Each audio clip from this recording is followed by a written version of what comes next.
Guys, back here again. I just wanna say one thing. Quality work. Oh, how delightful. Yes, son. Start by telling us that our protagonist sees that he has a maid who works at the territory's castle. A bopeta, and that is basically difficult work with morning and night shifts, meaning it's not a small deal to work, guys. You have to have a lot of motivation to work at this level. But maybe, guys, he starts to think she might be too tired to work, right? After all, she works a lot, or could she be trying to steal his money or escape, guys? Our protagonist wonders like, is she being a really good employee or wants to steal from me? Said, and thinking from this certain point of view, he gets her attention and soon she goes on telling her boss what he wants this time, right? All excited there as if she was going to work the whole day, but then he goes and tells her that he is a little worried about her, especially because she, whose name is Ira, guys, says that she worked a lot and should rest, right? But no, she says it's none of that, damn. She likes to work and will work because she is very good at working. And my friend, from here you can already get an idea of what's happening. She tells our protagonist that in that kingdom it's very hard to find work, that she wants to help her lord and has to work hard. Man, those empty words of hers about saying thing after thing, you can see it's fraudulent. Our own protagonist is already raising two fingers there, casting a spell, thinking she's talking too much and that she's definitely lying, man. Someone who talks too much, something surely isn't right, and worse is not a lie, okay? The girl kept saying that she also understands little about accounting, that she could stay in the accounting area for our protagonist. Now look at this damn lie, man. And when our protagonist goes there and checks her system, man, it's all written here, guys, that her name is Aira, level 6, her occupation is swindler, dude. Characteristic, Assisi, accounting, theft, and performance. And what is she doing now? Yes, acting as a maid. When he takes a look at her little system there, sees what she really is. My friend, you know already, right? Take that. Careful, this is worse than a snake. If it bites you, you're dead. He himself is thinking while she's saying random things. He's thinking is not because the work is hard, but because she already planned to betray him, which means she doesn't want to work or even get into accounting or climb the ranks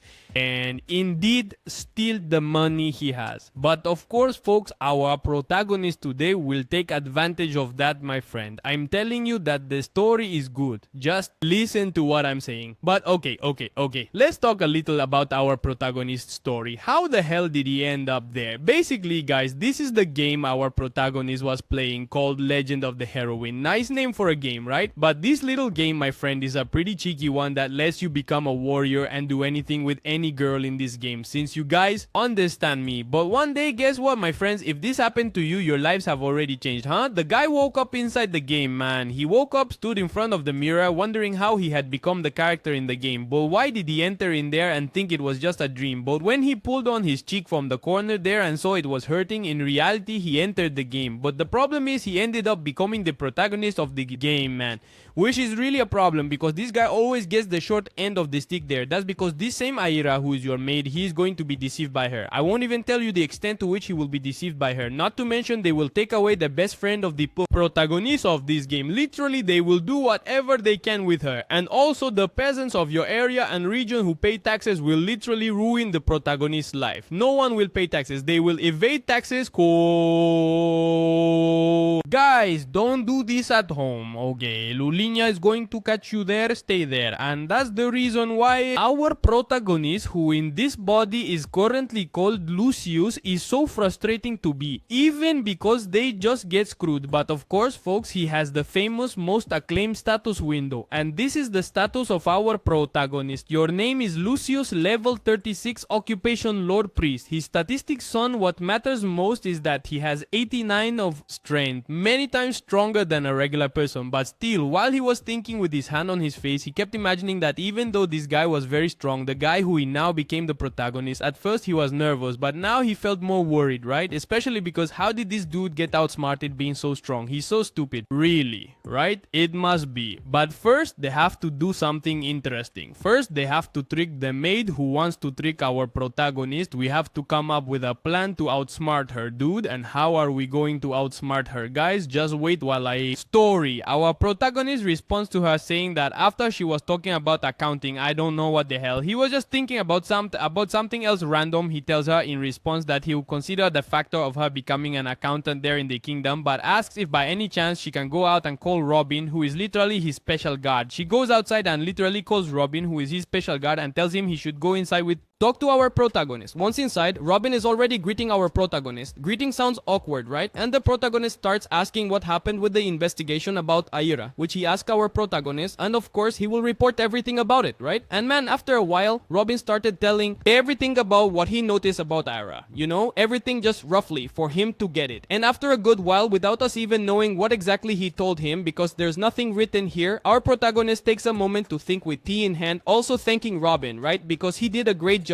And to sum up the report, guys, our protagonist already puts a hand on his chin saying that Aira applied to be accountant and that she also frequently visits Carly, who is a very indebted guard from gambling, you know? In other words, for the guy she works for, he's in debt to the point of needing steal from others. And Robin said that's exactly it, and that it doesn't seem like the two are in a very romantic relationship, if you catch my understand. She is kind of indebted to him, in quotes. Our protagonist just keeps thinking with his eyes closed that he can't expect Aira to deceive him, especially because she's going to steal a lot of money from him. Or at least that's what happened in the game. And of course, this time he's living the protagonist's life, so everything needs to be different, guys. And calling Robin's attention again, he says there that they should do a test. But what do you mean, guys? You have to take a test. So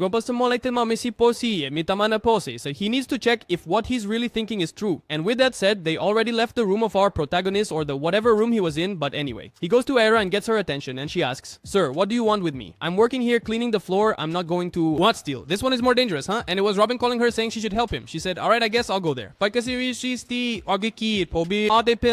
you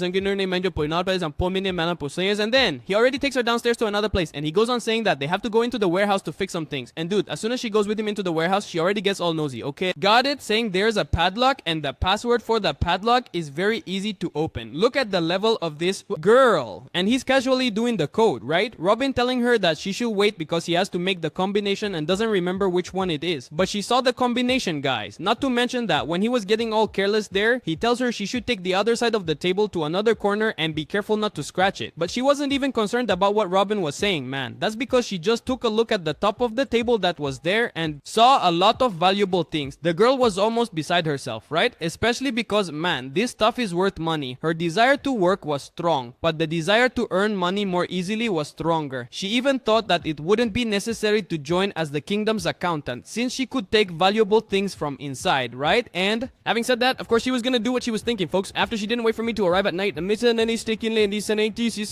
staying at night already in the castle, she was back in the same place along with Carly there, who was her buddy, and they were a little nervous about getting what was inside. But dude, the guy was already saying that all those relics must belong to the Lord, so they have to be careful, because if someone catches them stealing that stuff, man, both of them will definitely be killed immediately, because that's a death sentence for sure. But she tells him to shut up. After all, boy, it's quickly grab it and leave. Nothing will happen. Trust me, nothing will happen for sure. And she says if he keeps complaining, he should disappear because she can handle it alone. Damn, she's going wild, dude. Go. Run away with everything on their backs, right? But okay, I will manage to grab it too, guys. I trust you, everything will be fine. And for sure it will be fine, right? She quickly hands him the torch, saying, "Here, take this torch, idiot. At least do something, you're doing nothing." He grabs the torch, and she keeps thinking that later she'll get rid of him too. Damn, the girl, not stopping with anyone. She's even stealing from the friend who helps her steal. But just wait, guys. When she manages to open the little room with the right combination she saw Robin using, she goes right in there with Carly, telling him to get in quickly and grab the stuff and get out fast so no one sees. And Carly puts the torch he's holding on the table there to see and grab the stuff more easily, and she shows him where the treasures are. And when he sees it, he's amazed, guys, because the treasures are everything there, you know? It's easy to steal and get the money. But dude, of course our protagonist has a plan to solve this problem. At the same time, you know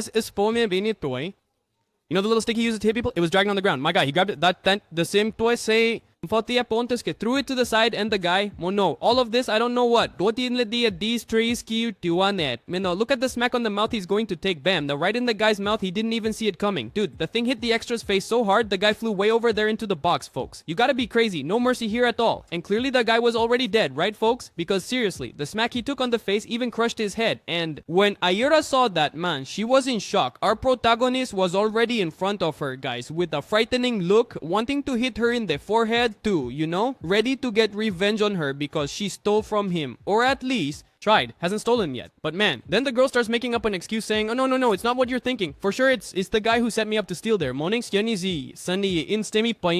Proto already tells her with a serious face, "Don't be ridiculous, girl." You were going to take that. And that's exactly what happened, right? When he was going to say, my lord, please, I didn't do that. Look at the leg that was coming from there to here, guys. The thing hit him in the face and pow, he fainted here, blacked out, saw nothing, no one playing ball, right? The girl was passed out and then she was already in another place on the bed, sleeping apparently, or fell into a princess dream, right? Then she stops after taking it in the face. How does it? Doesn't sleep either. And when she woke up there all frightened, she asked herself where she was. She got scared. Why? She was trying to steal stuff and now realized she was in trouble. Got smacked in the mouth, and when she looked, she saw the protagonist in front of her asking if she had woken up. And man, at the same moment, she started pulling herself up on the bed, dragging her legs in fear, thinking she was about to be hit, you know? And she was already worried, saying, no sir, please save me. I didn't do this because I wanted to, because they used me. Certainly with, for sure, my daughter, but the protagonist tells her that he trusted her, guys, but he can't believe she still tried to steal your father's belongings, even blatantly. She was telling him to try to spare her life, but my son, it didn't help, right? Because he went there, grabbed her by the shirt and already said, don't hit me, no. I'll call the Maria de Penhalo on you. You'll see, you scoundrel. So... But it didn't help at all. He just chuckled, thinking she was messed up, you know? Not to mention that she keeps saying he could spare her. But guys, if he were to follow the law of the kingdom, she would literally have to die. And he offered her special treatment so she wouldn't be doomed. Then, listen to what I am saying. And then she asked him with her face all covered in tears, snot and everything else, if by any chance he will punish her in another way. After all, he is not going to get rid of her, so it means he will punish her this way. And dude, when he says he is going to use her in every possible way she can imagine and make her suffer to the point where she never wants to steal from anyone again, she is in shock, right? I can't believe you're going to do this. With myself, bastard. But you are a priest. And yes, folks, our protagonist, he is a priest. But guess what? He is a priest who came from another world. In other words, he is a priest, but also not. He doesn't give a damn. But why are you going to do that to me? You can't do that to me. You have to be a little less cruel. You are a priest, damn. How is it? Yeah, my daughter. I don't even know what it means to be a priest. I don't care. Now shut up and pray. Yes, guys. The crazy guy went nuts and told her to shut up and start praying. It's crazy, man. The girl's eyes were already full of tears, thinking she was doomed from now on. And doomed was an understatement, right? What happened to her here, my friend? I can't even tell you. It's just a bunch of tall tales. But after he taught Arya how to pray, folks, yes, now she learned how to pray. The protagonist on the next day was already at the church praying, you know? Every time he does the same thing because he is a priest. He was calm, serene. He's there asking the god of the earth to make his land, please, prosperous and able to give much profit next year. And my friend, right, the level he was asking the god of the earth to give this profit on his land was a crazy stuff. He even shouted, give me please money, I want cash, give money. And the worst part is that it actually worked, guys. He just asked, give me the land, money and whatever, and things already went up. His farmlands became much more fertile than last year. And just like in the game, right, when you pray, things happen. Exactly like in the game. And having said that, there is still something that worries him, because while he was messing with the documents, his fertile land will still take a hit. Not only from that maid Arya, whose problem he already solved, taught her how to pray, right? This was because he was on the brink of death and bankruptcy, and there was another fundamental problem besides Arya wanting to deceive him and the barren land that he had. In the game, The Legend of the Heroine, as he remembers, guys, Lucius, who is the protagonist, received about half of the taxes from the peasants. Every time he went there to ask, oh, where's the tax? The little guy would say, oh sir, it didn't work out because it wasn't much. Didn't have money today. Then the next month when he asked again, where are the profits your land made? The guy would. The crazy guy saying there, oh, didn't make money again, I don't know what. Next year, don't try again. And the protagonist was so naive, folks, that years went by and every time the guy would say it didn't make money,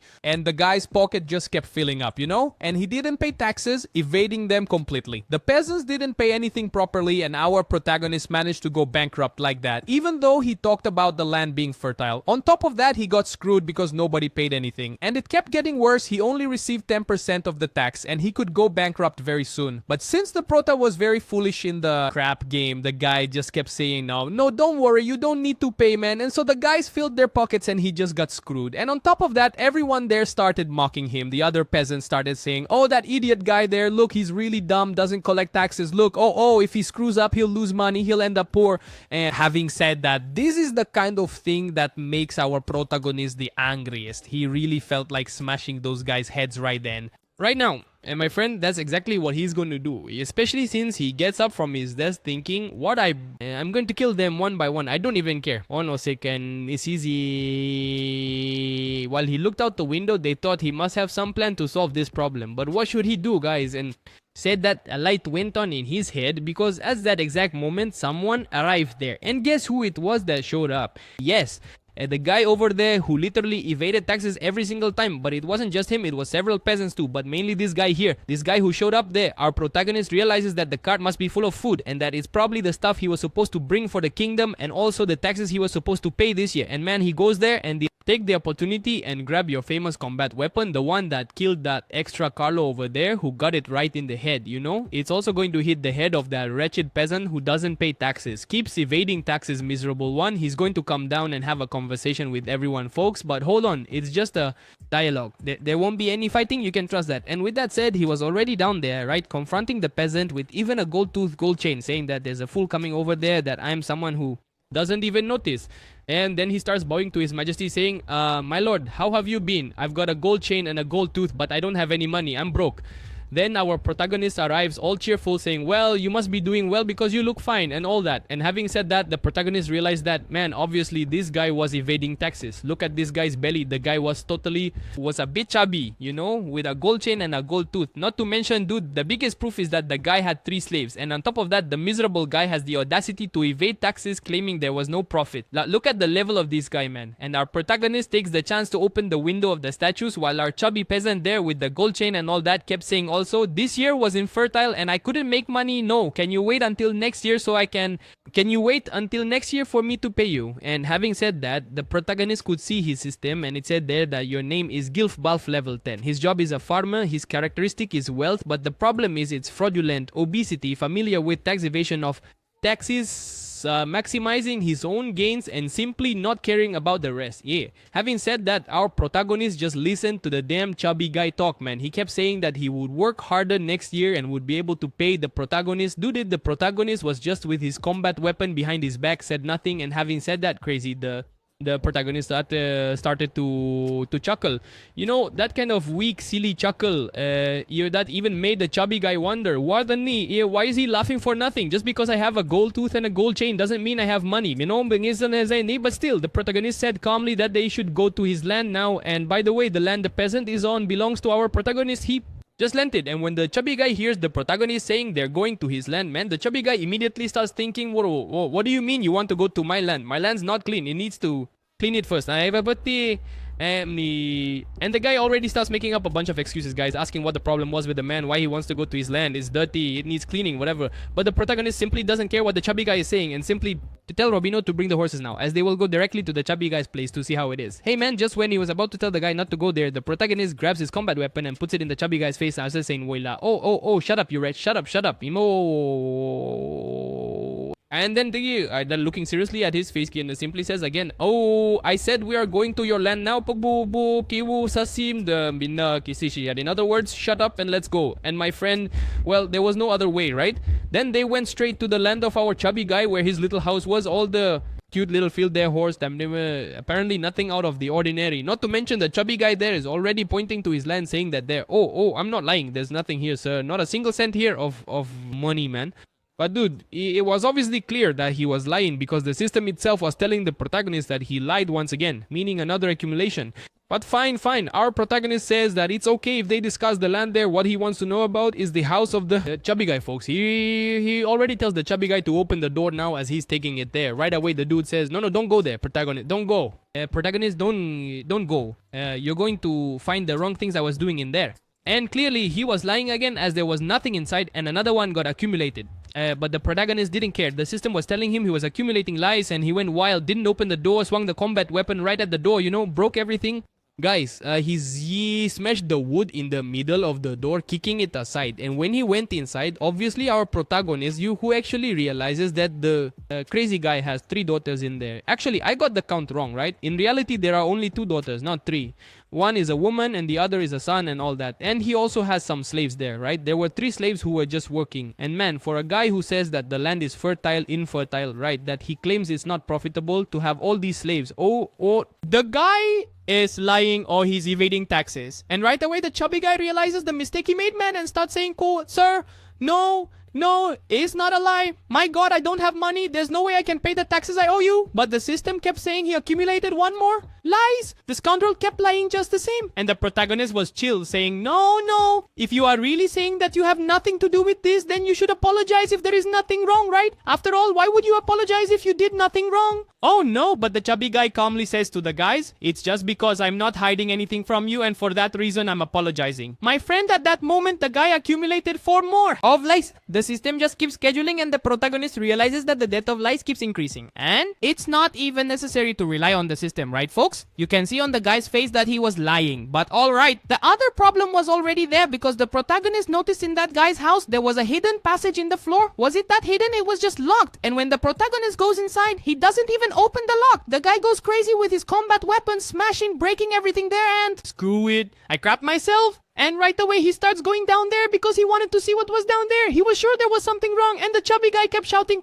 "No, my lord, don't go down there, no." And what did it advance? Nothing. When the protagonist took a look at the secret warehouse he had, guys, the whole warehouse was filled with these grains, man. And our protagonist goes there and calmly asks the chubby guy, where are his things? And why, there's a bunch of stuff down there. Dude, the chubby guy goes nuts saying, my lord, this here actually is JoJo. It has nothing to do with your collection. It's JoJo. I don't even know. What the heck is JoJo? But yet another of his lies had piled up. Realizing this, our protagonist went straight to a grain that was lying on the table. He immediately starts opening the bag, saying that he can check if what he's saying is true, right? He uses his strength ability because he has 89 strength, stronger than an average person, which makes it easy to tear a bag like that. There he is. And buddy, when the guy takes out some rice that was in there, he tells the chubby guy himself that it has nothing to do with that JoJo he's talking about. There's nothing like that in the bag. There's something else inside, bro. Yes, my friend. That doesn't look like JoJo, but rather the wheat that belongs to our protagonist. My God! Immediately, the chubby guy clasps his hands and says, sir, I'm sorry, he wasn't doing that. This time, it's a lie, man. The worst part is he was trying to come up with a bunch of excuses and whatnot. And when he looks up, noticing there was someone else coming down the stairs too, he tried to make an excuse saying he was sorry for doing that. But if he were the only one doing it, he would be the only one punished there, guys. And man, he even wanted to make an excuse saying that there were a lot of people doing the same thing he was doing, but it didn't work. The protagonist came with a blow from his combat weapon right on the guy's face, man. And guys, think of something that hit the chubby guy right in the face. Man, the thing hit him right on the forehead with such a strong impact that it actually dented the chubby guy. And I'm not even joking. Look at this wreck, guys. It dented the chubby guy's forehead. He was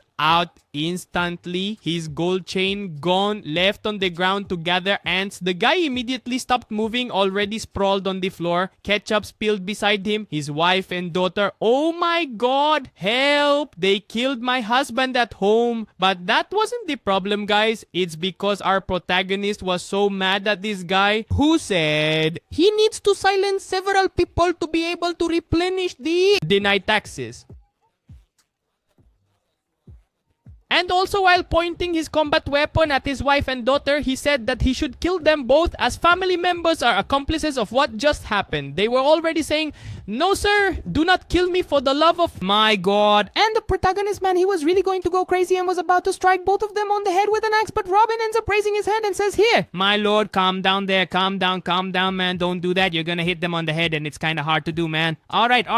Our protagonist keeps a little calmer, saying that then they will be arrested in your secret dungeon. But they won't get away with it, guys. Just listen to what I'm saying, because these girls are going to get a crazy one that I won't even tell you. And after all that, guess what happened? Incredibly, unbelievably, the next morning, he could see the results in action. Guess what? The villagers brought 10 times what they usually brought. Everyone stopped denying tax there. And here, there's a great example of how to stop tax evasion.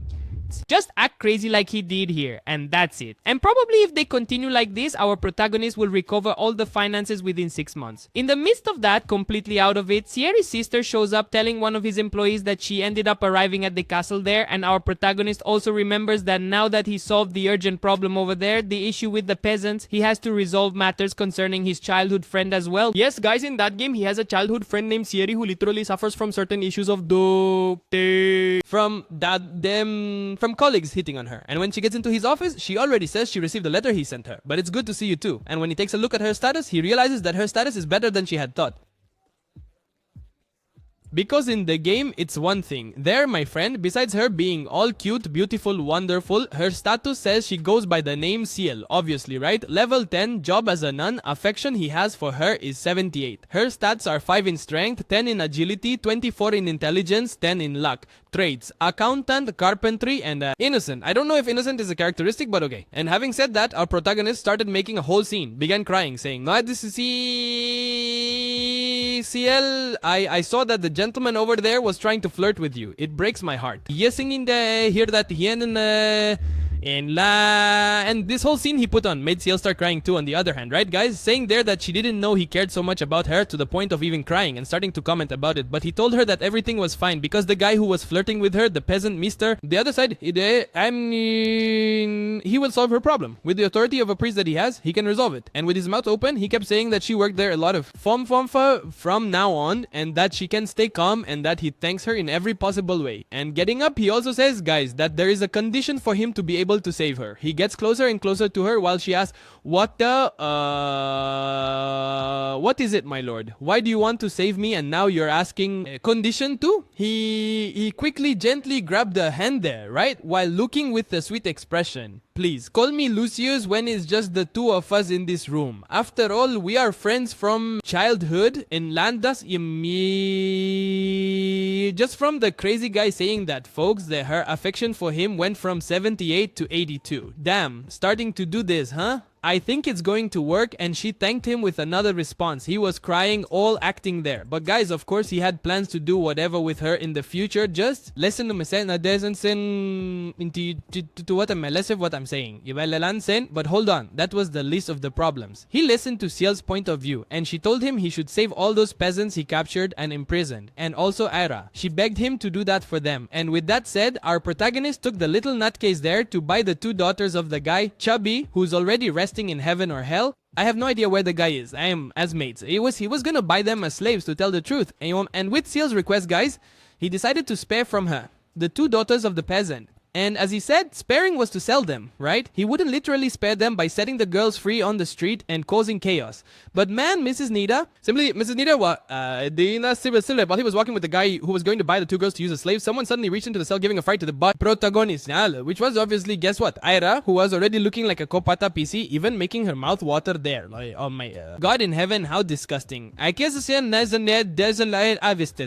he started to think that she probably went crazy after being locked up for just a few days, or is just her pretending, right? Yeah, man, the guy with glasses there, who's going to be the one to buy those 2 peasant girls, he asks if by any chance he plans to sell that pink-haired woman as a slave too. But our protagonist answers him no. The girls he's interested in buying are in our cell. It's all good, man. Don't take my slave. And upon getting there,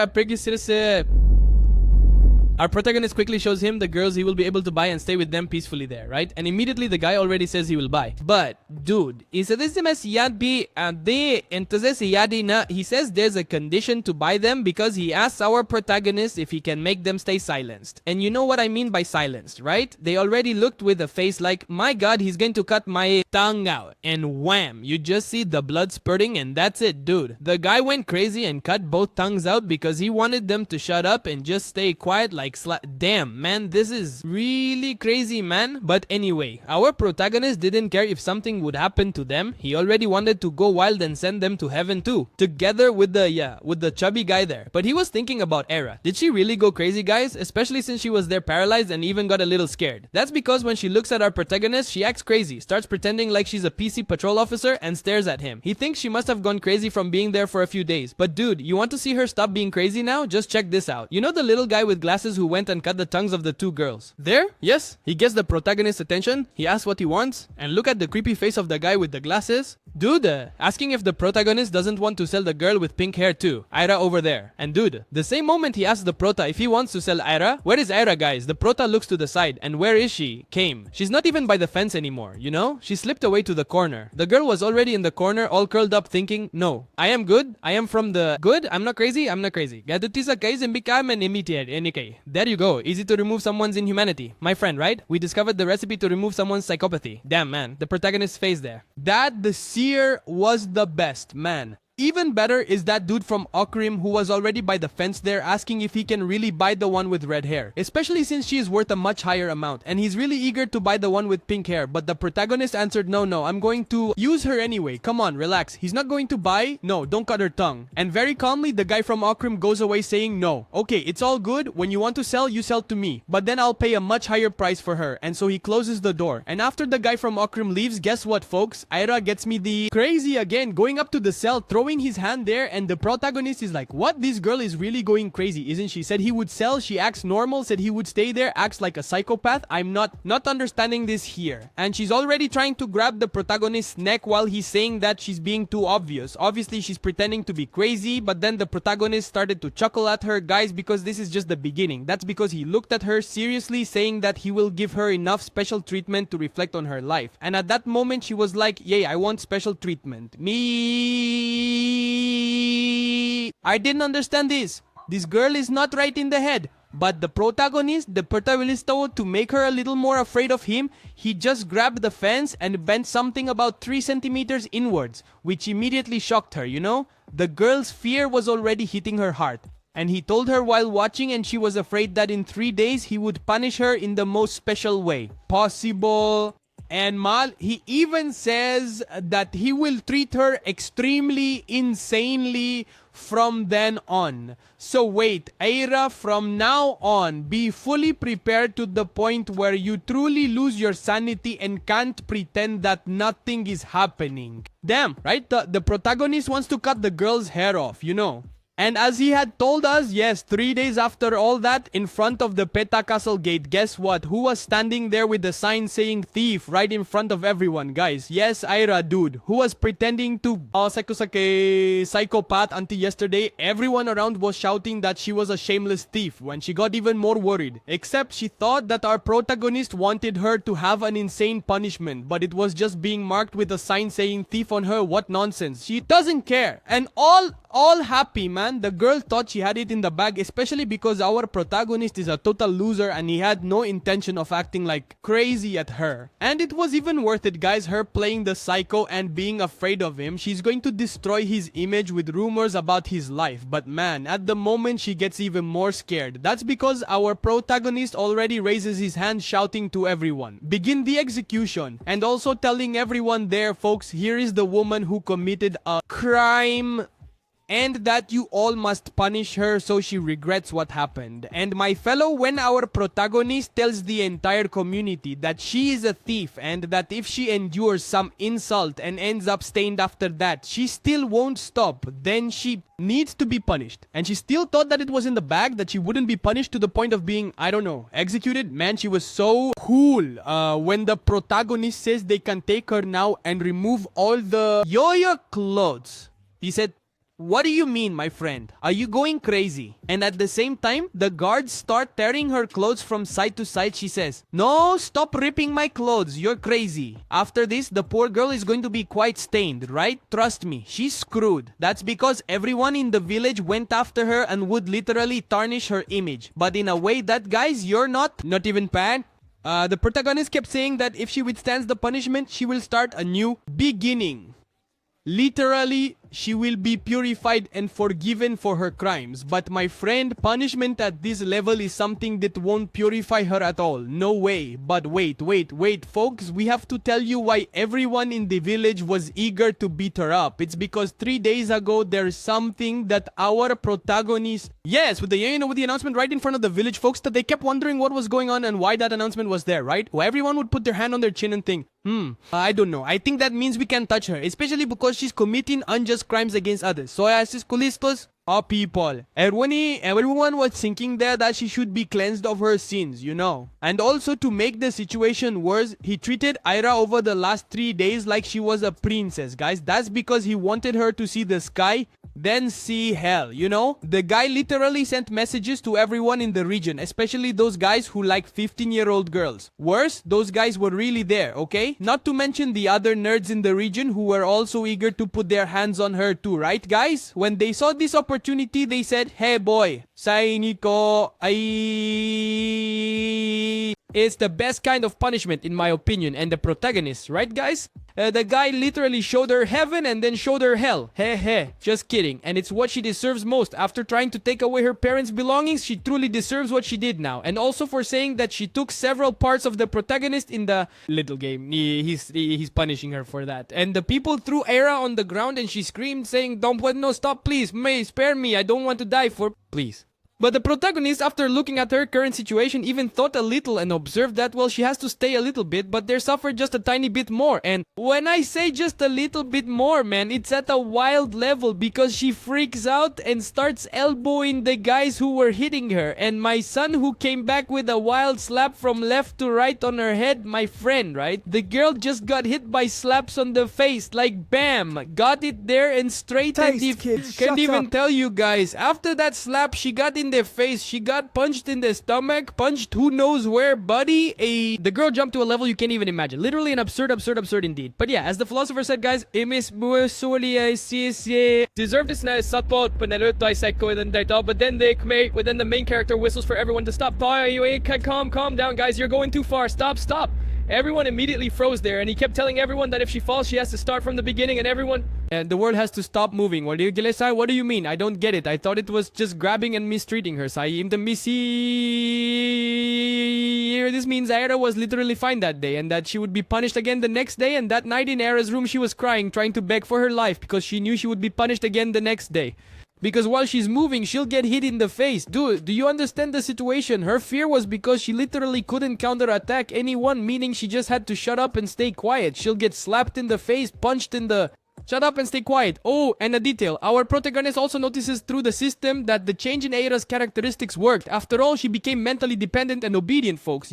Can you believe it? Now, our protagonist who was there with her held pressed against his chest, she kept saying, no, don't make me go back there. I'm scared. No. He was just thinking that she must have been shocked because she experienced that after being treated like a VIP, and now it all went downhill, right? But of course, guys, that this is just the beginning of the punishment. He will train her to be a very obedient slave in brief moments. So just watch and kept watching, guys, because this is intense. But after that, the fun of educating Aira came to a halt, because something else happened. Since another feudal lord came there cursing, shouting, everyone in our protagonist's castle was angry. This one, in turn, is an ugly bastard who came to bother the protagonist. He says that he took his Kieri, the protagonist's friend, and now everyone is bothering him. It's the guy literally bothering there to be able to marry Thierry. But our protagonist calmly responds to him saying, my lord priest, I have authority over the clerics, so I can be with clerics if I want. But the crazy guy already says, no, citizens are the lord's property. Why did you take Thierry's parents too, you scoundrel? Our protagonist quickly remained calm, folks. Just don't follow me. Calculating, with his hand on his mouth there, thinking about why he was literally trying to do wrong things with the Yo parada vilo your little friend, huh? But he responds by saying he will compensate financially for his losses, so he's okay with it. But what? The feudal lord says, what do you mean? What do you mean financially? He raises his finger again, points it at the face, spitting, saying, anyway, I'm leaving today, but I won't forget this, huh? You better pay and send the pics to my account. There you go, the guy won with money. The argument ended. He quickly left, slammed the door, and was gone. Of course, our protagonist is considering doing something very interesting, right? Yes, folks, our protagonist intended to end the life of that feudal lord. But still, on the other side of the door, Robin is already saying that it's Robin and asks if he can come in. And the protagonist answers yes. Come in, my friend. And Robin replied there saying the guards caught the bandits. But which bandit? I don't even know about this. Tell us the whole story properly. And in the middle of that, our protagonist, upon hearing they caught the bandit, goes to get his famous combat weapon. This one here is literally sealed. It's already set up. It's already brought. This one is the famous combat weapon. He takes the weapon in hand and stands there holding it, seriously saying that this It's good. We are going to have a conversation. Yes, folks, he will have a dialogue with those bandits. Dialogue. While the weapon, which was already named as literally the combat weapon, the three went directly to... I just didn't understand why the hell Siri was going along too, but she was going too, right? Anyway, the important thing is to play hard. In your arriving there, looking at the bandits, he tells Robin about the current law, asking what punishment they should give to those three crazy people who stole. And Robin says how many crazies are attentively worried, saying, Sir, we cut off the thief's head and hang it in the streets so nobody will do it again.